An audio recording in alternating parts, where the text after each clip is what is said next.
রক্ত দিয়ে যে ভাষার কথা বলার অধিকার ছিনিয়ে এনেছিলেন সালাম বরকতরা, দৈনন্দিন অনুভূতির প্রকাশে সেই ভাষার মর্যাদা কতটুকু বহাল রাখা যাচ্ছে, নাকি বিশ্বায়নের অজুহাতে তাতে বিঘ্ন ঘটছে শব্দে, বাক্যে, অনুচ্ছেদে?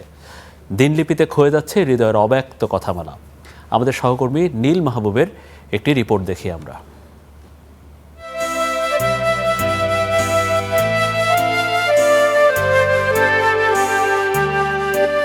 এই যে আবেগ, এই যে খালি পা আর রক্ত দিয়ে কেনা বাংলা বর্ণমালা, আমাদের সমস্ত অনুভূতির অসাধারণ এক খামার যেন এই স্মৃতিচিহ্ন।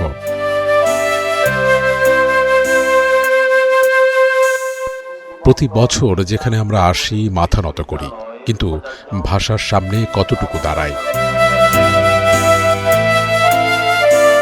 কেননা ভাষা তো কেবল দিবস নয়, ভাষা একটি দেশ, 50টি অক্ষরের মানচিত্র। অথচ 52তে গুলি লেগেছিল শরীরে, আজ গুলি লাগে সেই ভাষার ভেতরে। প্রশ্ন ছিল সেখানেই, জীবন থেকে কি মুছে ফেলা সম্ভব যে কোনো একটি অক্ষর? না, সম্ভব না।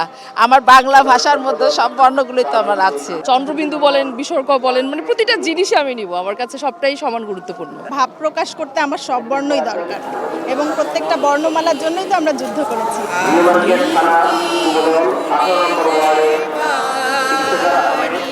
সবারই উত্তর অসম্ভব। কেননা তখন নাকি রক্তশূন্যতায় ভোগে রক্তমাংসের মানুষের দৈনন্দিন অনুভূতি। অক্ষর ছাড়া ভাষা কিভাবে হবে ভাব বিনিময়ের ছাড়পত্র? কোথাও না কোথাও কষ্ট, ব্যথা, বেদনা, আনন্দ, হাসি, হর্ষ, উল্লাস সব জায়গাতেই বর্ণ আছে। বর্ণকে ছাড়া একটা সেকেন্ড না। ব যদি বাদ দিই আমি, তাহলে আমি মা বলে ডাকতে পারবো না, মুক্তিযুদ্ধ আসবে না। তারপরে ভালোবাসি, ভ যদি বাদ দিই বা ব যদি বাদ দিই, কাউকে ভালোবাসি বলতে পারবো না। সেরকম ব যদি বাদ দিই, বাবা বলতে পারবো না। একটি বর্ণমালাকে যদি বাদ দেই, তাহলে আমাদের যে স্বতন্ত্র স্বকীয়তা, তার অপরূপ সৌন্দর্যকে হারাবো। যেখানে একটি বর্ণ বিসর্জন দেওয়া কঠিন, সেখানে কতটা বহাল তবিয়তে আছে ভাষা অর্জনের গল্পগুচ্ছ। কেননা একটি অক্ষর হারালে যেমন ভাষা ভাঙে, তেমনি ভাষা ভাঙলে মানুষও ভাঙে।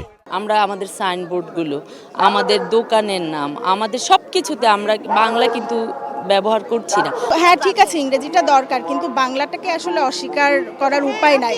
বাংলার পাশাপাশি তারা ইংরেজি শিখুক, কিন্তু বাংলাকে অস্বীকার করে না এবং বাংলাকে অবজ্ঞা করে না। যদিও ভাষার জন্য রক্তক্ষরণ হয়েছিল 1952-তে, তবে ক্ষয় শুরু হয়েছে তার উত্তর আধুনিক বিবর্তনে। সেই স্রোতে 21 যেন না হয়ে ওঠে শুধুই একটা ফ্যাশন স্টেটমেন্ট। কেননা ভাষা যদি ভবিষ্যতে না হাঁটে, ইতিহাসও একদিন বন্দী হবে জাদুঘরে, ভাষা বাঁচুক প্রতিদিনের অভ্যাসে।